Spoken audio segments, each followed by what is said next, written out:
Анкарада 13 сағат. Исәнмесез мөхтәрәм тыңлаучылар, бүген 2025 елның 15 октябры шәршәмбе. Сез турыдан-туры эфирда Төркия авазы радиосының татар телендәге тапшыруларын тыңлыйсыз. Безнең программа 16 метрлы кыска дулкынның 17615 кГц ешлыгыннан 42 дәрәҗә көнчыгыш юнәлешендәге Түрксат 3А һәм Түрксат 4А иярченнәре белән 3w.trt-dinle.com интернет адресы аша һәм кесә телефоннарының TRT-Dinle тыңла кушымтасыннан Вот С радио каналыннан тапшырыла. Игътибар 16 октябрь көнне тапшыру станциясендә төзекләндерү, яңарту эшләре үткәрелү сәбәпле кыска дулкында тапшыруларыбыз булмаячак. Төркия аваз радиосының ул көнге тапшыруларын иярчен интернет һәм кесә телефоннарының TRT-Dinle кушымтасы аша тыңлый аласыз. Бүгенге чыгарылышта соңгы хәбәрләрдән соң фәннәр докторы Юсуф Алтынышык әзерләгән Ногайча нәсихәтләр программасы белән кызыклы темалар язмасын тәкъдим итәрбез.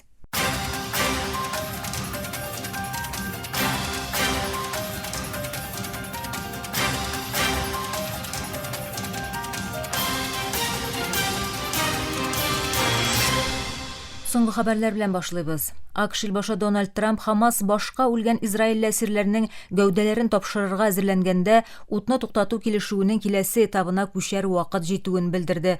Ул 20 тотып кире кайтты һәм көтелгәнчә хәлләре яхшы диде.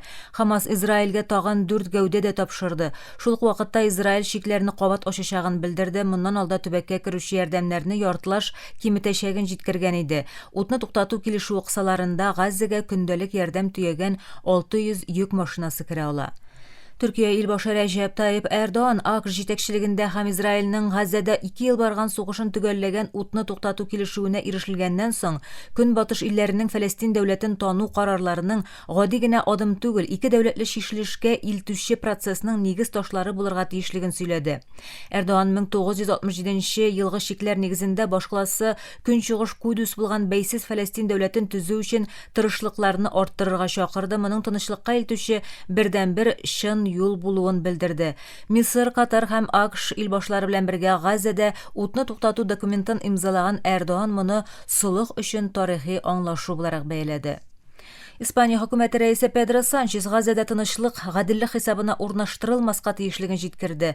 Ул җәбер зулым кылучыларның җавап тотарга тиешлеген әйтте. Санчес матбугатка интервьюсында Газзада геноцид башкаруда төп роль уйнаган кешеләр гаделлек алдында җавап бирергә тиеш диде. Санчес Косово сугышы вакытында Берләшкән Милләтләр оешмасында эшләгән чорын искә төшерде. Ул вакытта сугыш җинаятьләре өчен хөкем карарлары чыгарылган иде. Испания җитәкчесе Мадридның Израильгә карата корал эмбаргосын дәвам итәчәген раслады. Утны туктату тәгаенләшкәнгә һәм тынычлыкка табан ныклы адымнар ясала башлаганга кадәр бу шулай калачак диде ул. Фәлестиннең җирле матбугат чаралары утны туктату килешүенә карамастан төн уртасыннан бирле Израиль һөҗүмнәре нәтиҗәсендә 9 фәлестинленең гомере өзелүен белдерде. Вафа хәбәр агентлыгына караганда 6 мәйет сишәмбе көнне Газза шәһәрендәге Әл-Ахли Баптист хастаханәсенә, 3-се Газзаның көньягындагы Хан Юнустагы Насыр хастаханәсенә илтелгән.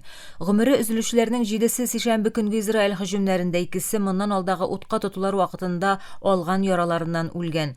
Коткару төркемнәре утны туктату килешүе гамәлгә кергәннән бирле күбесе урамнарда 250дән артык мәйет тапкан.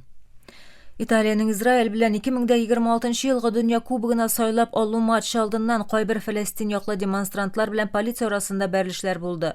Шул вакытта матч уза торган Удина шәһәрендә меңләгән кеше тыныч рәвештә протест чарасы үткәрде. Газза төбәгендә утны туктату килешүе һәм Израиль белән Хамас арасында тоткыннарны алмашу турында килешү булуга карамастан, якынча 10 мең кеше бу протестка кушылды.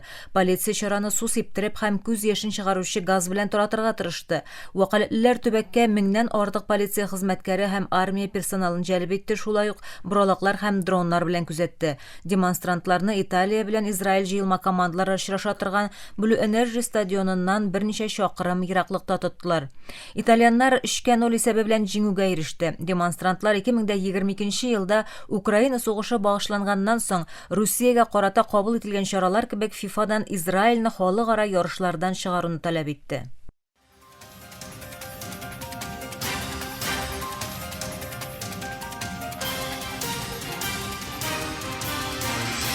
Төркия авазы дулкыннарында соңгы хәбәрләр тыңлыйсыз. Украинадагы БМО офисы Херсон төбәгендәге Белозерка авылына ярдәм илтүче 4 машинадан торган конвойга Русиянең һөҗүм итүен белдерде. Гуманитар хезмәткәрләр шул исәптән Украинадагы БМО гуманитар мәсьәләләрне координацияле офисы һәм Украинадагы Бөтендөнья сәламәтлек саклау оешмасы вәкилләре айларча ярдәм күрмәгән, сугыштан зур зыян күргән җирлеккә гуманитар ярдәм күрсәтү миссиясендә иде диелә белдерүдә. Һөҗүм вакытында яраланучылар яисә үлүчеләр булмау әйтелсә дә, конвойдагы 2 машинаның зыян күрүе һәм яна башлауы турында хәбәр ителде. Украина Тышкы эшләр министрлыгы X платформасында конвойдагы 4 машинаның берсенең тулысынча янып бетүен, ә икенчесенең җитди зыян күрүен язды. Калган 2 машина качып котыла алган диелә. Русия әлегә БМО гаепләвенә җавап бирмәде. Сүрия дәүләт башлыгы Әхмәт әш-Шара бүген Мәскәүгә сәфәр ясап Русия илбашы Владимир Путин белән очраша. Сүрия делегациясенә тышкы эшләр министры белән әһәмиятле хәрби һәм икътисади вәкаләтләр керә.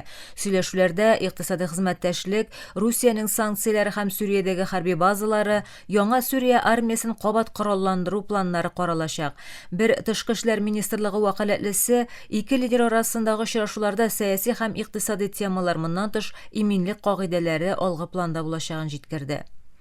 АКШ Сенаты хөкүмәт эшчәнлеген туктатучы кризисны бетерү өчен җөмһүриятчеләр тәкъдим иткән канун проектын үткәрә алмады. Бу кризис инде 14нче көн дәвам итә. Сишәмбе көнне Сенат 49-га 45 тавыш белән ноябрьнең 21-нә кадәр хөкүмәтне финанслау турындагы вәкилләр палатасы тарафыннан кабул ителгән чараларга күчү өчен кирәкле тавыш җыя алмады. Ике партия да бер-берсен хөкүмәт эшчәнлеген яңадан башлау юлында киртәләр тудыруда гаепле. Бу канун проектын үткәрү өчен 60 тавыш кирәк иде, ләкин ул күпчелек демократлар һәм берничә җөмһүриятченең каршылыгына очрашты. Хөкүмәт эшчәнлеген туктату тулысынча икътисади кризис тудырмаса да, ул АКШта тормышның күп өлкәләрендә зур кыенлыклар китереп чыгара һәм дөньяның иң зур икътисадының хәленә билгесезлек өсти. Бу соңгы хәбәрләр иде.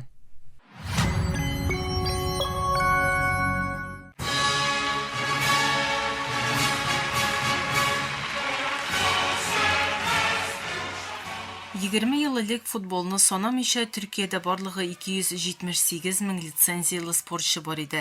Яшьләр һәм спорт министрлыгына күрә бу сан бүгенге көндә 7 миллион 100 меңнән артты һәм буларның 4 миллион ярымнан артыгы актив буларак ярышларда катнаша.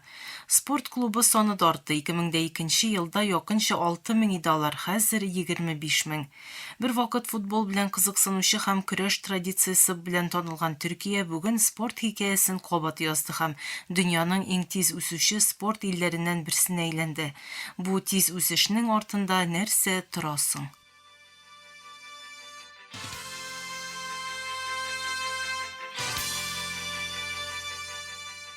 Бүгенге программа 9 сентябрь көне ТРТ World'та басылып чыккан Төркиянең спорттагы алтын чорында төрек спортчылары үсеш ала исемле мәкаләгә нигезләнеп әзерләнде. Волейбол заллары туп-тулы, олимпиада пьедесталлары таныш, паралимпик спортчыларны алкышлыйлар һәм спортчыларны дөньяның һәр почмагында таныйлар. Төрек спортчылары ил күләмендә һәм чит илләрдә тарихи уңышларга ирешә. Бу уңышның тамырлары спортчы булырга хыялланган миллионлаган балага, меңләгән спорт клубының үсүенә һәм корылмаларга кертелгән зур инвестицияларга барып тоташа. Стадионнар, бассейннар, спорт заллары һәм күнегү үзәкләре илнең һәр почмагында булдырылды һәм спортны тормыш рәвешенең бер өлешенә әйләндерә. Спорт күңел ачу чарасы булудан туктап, милли горурлыкка әйләнде.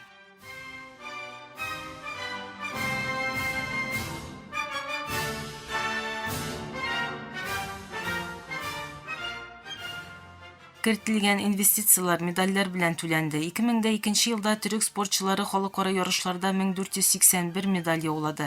2024дә исә бу сан рекорд куеп 9747 булды. 2025 елның уртасында исә Төркия традицион спортлар, паралимпик һәм академик ярышлардан 3500 медаль җыйды. Быел Истанбулда оештырылган Авропа яшьләр арасында паралимпик уеннарда Төркия 77 медаль белән беренче булды. Кытайдагы дөнья уеннарында төрек спортчылары 1 алтын һәм 4 көмеш медаль алды. Германиядә оештырылган Бөтендөнья университет уеннарында исә Төркия тэквондо, киртәле чабу, диск ыргыту һәм җәядән атудагы җиңүләре белән 18 медаль яулап 8нче урынны алды. Гимнаст Адем Асил Германияда узган Аврупа гимнастика чемпионаты 2025-те Кобат Аврупа чемпионы булды. Токым спортларында да зур уңышлар яуланды.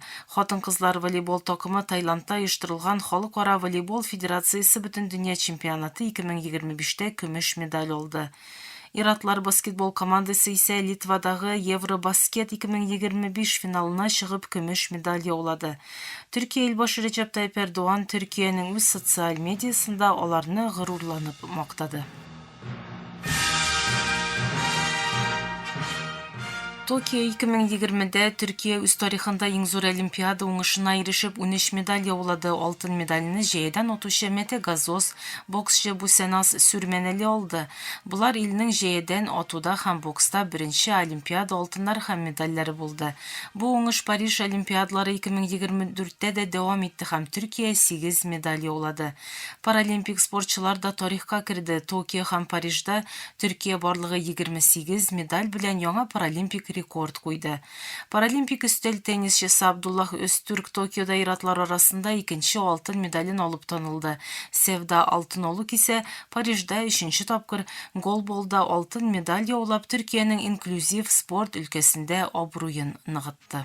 Yusuf Dikeç needs no introduction. Кайчак уңыш медальләрдән тормый. Мәсәлән, спортчы Юсуф Дикеч.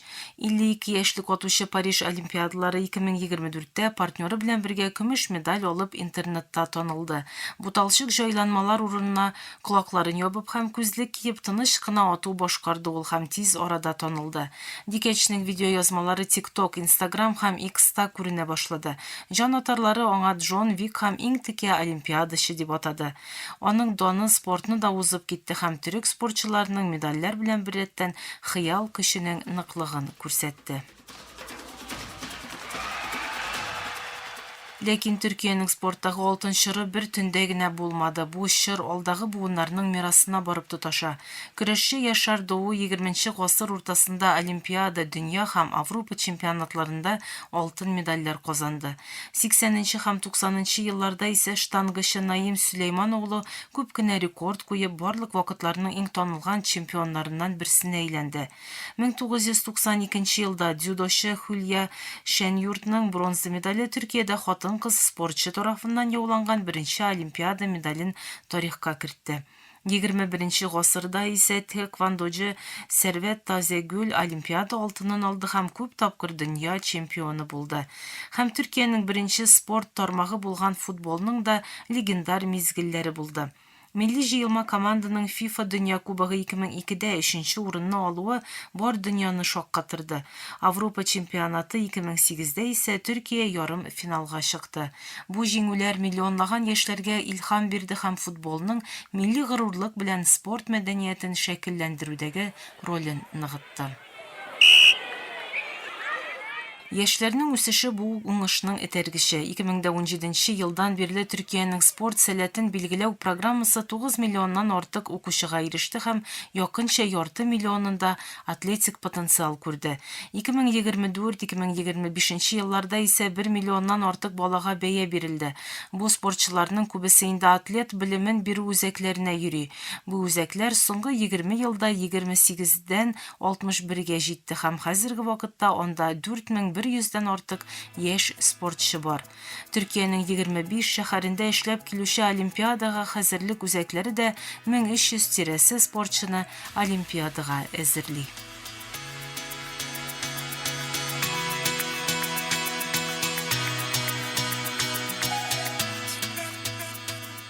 2002 елда 250 меңнән артык булган спортчы саны бүген 7 миллионнан артык.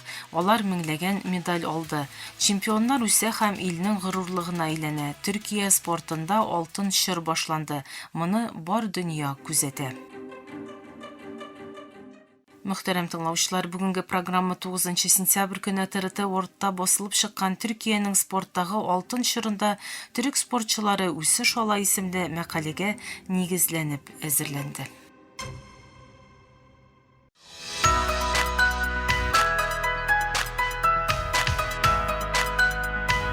ТРТ Төркия авазы дөньяның һәр почмагында тәүлек буе сезнең белән.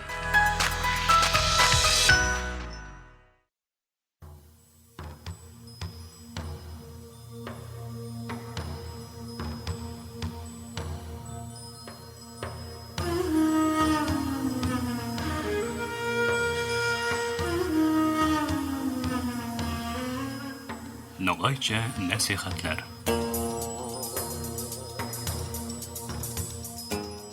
Bek sıylı tınlavuşlarımız, buyuma hem Kur'an denizinden baresinde söz bardıramız.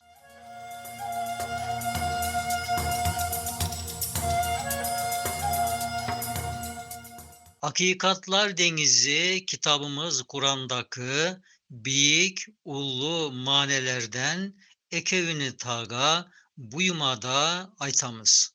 Su hakikatlarda bizge ükön teren alimler yazıp aldığımızga salgan.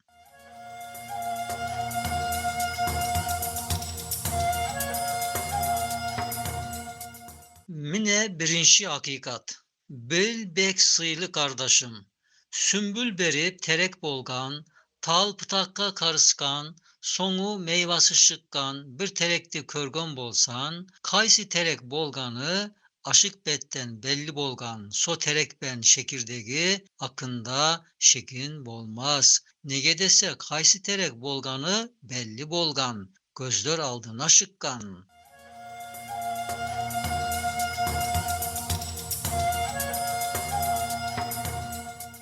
Aynı sosu misal dey, manesi em hakikatı, sonu em meyveleri körülüp şıkkan zattın, aşıklangan hakikattın, akında em şek bolmaz. Sonu belli bolganga, kaysi mesele bolsa, so meselege eş bir vakit şekler, evhamlar konmaz.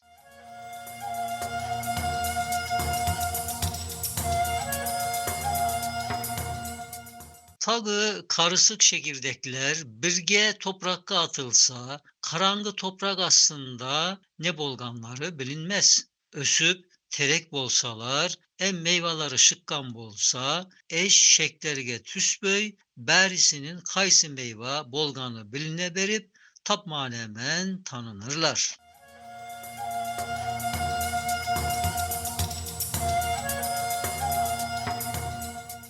Eğer sen sualdem şekke tüsiyek bolsan, şıkkan beri meyveler senin savla yanlışındı, mine biz nav meyvamız dep, kötürüsü seni ötürükşü şıgaryak. Alma teregi bolgan bir şekirdek akında, nav aşçı hanzeledin şekirdeği de aytıp bolmayak. Eğer beri almalar hanzelege avuşsa, sosu vakit almalardı em çekirdeklerini anzeledep aytarsın. Tek sosu ihtimal eş bir zaman bolmayak.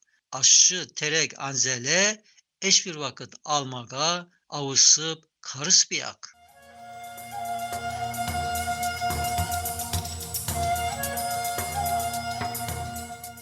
Endi sosu yergeçe aytılganlardan maksat, Peygamberimiz Hazreti Muhammed Aleyhisselam bir çekirdekke usagan. İslamiyet teregi beri meyvelerman em şişekeylerimen sosu çekirdekten şıkkan. Ol Peygamber Muhammed Aleyhisselatü Vesselam'dan nav mübarek avuzundan bizge kelgen Kur'an tağı, yıldızlarda meyve bergen aynı bir künge usap İslamiyet'tin 11 tane esasını körsötken 6 iman esasıman 5 İslam şartımından körüngen Kur'an günü beri yarıklığıman Peygamberdin meyvası bolup bizge uzatılgan aleyhissalatü vesselam.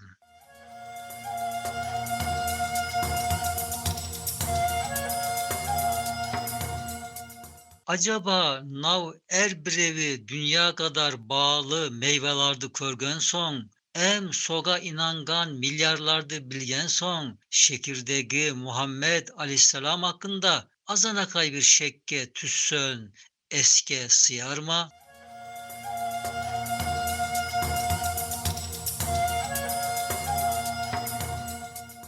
İkinci bir hakikat em tömenbette aytılgan. Er daim bilgenimiz Kur'an deniz kaznasında hakikatlar sansız bolgan.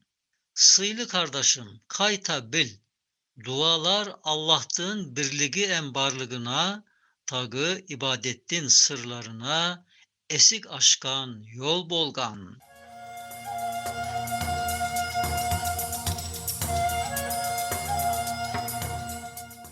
Qaytib boladı denilse, eğer Allah bir bilinip tağı ibadet etilse, dua ibadet etken, kalbinde kıdırıp turgan eş birevdin bilmegeni, işinden ötkörgeni, avaslarman tileklerdi, Allah bilip esiter dep yürekten inangan, imanını berk kılgan.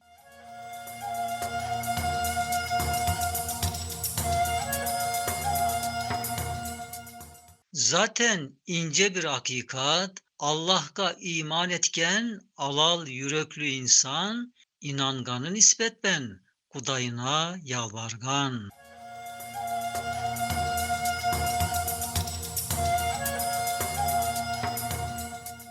Nav itikattı bir insan, ibadet etken zaman, tağı haktın barlığıman birliğini oylagan zaman, yüreğinde tabavıygan. Bäri ibadetlerimizde mine so itikatban ibadet kerek bolgan.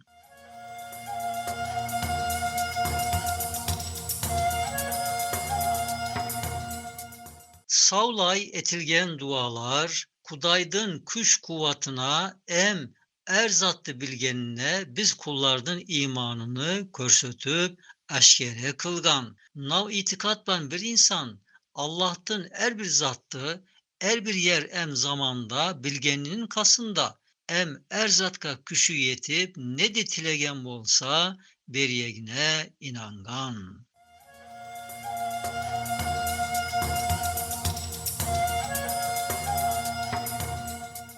Kabul bolgan dualar Kudayımızdın barlığına, em birliğine bek güçlü şahat belgiler bolgan. Demek alal dualardı, kabul etken birev var.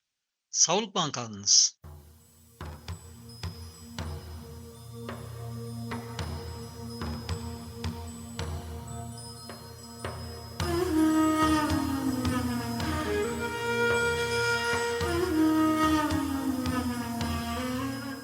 Nogayça nasihatler.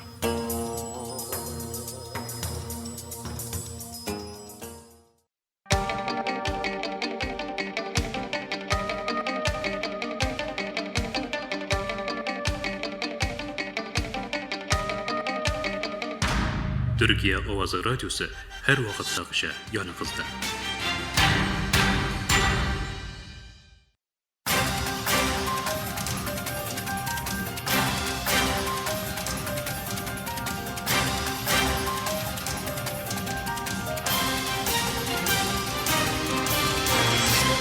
Muhterem tыңлаучылар, Türkiye Ovazı Radyosu'nun tatar tilindägi topşurulary şuşunyň bilen ahyrına ýakynlaşdy. Älige biz siziň bilen soglaşabys, efirde kilesi uçraşuga kadar isen imin bulygyz.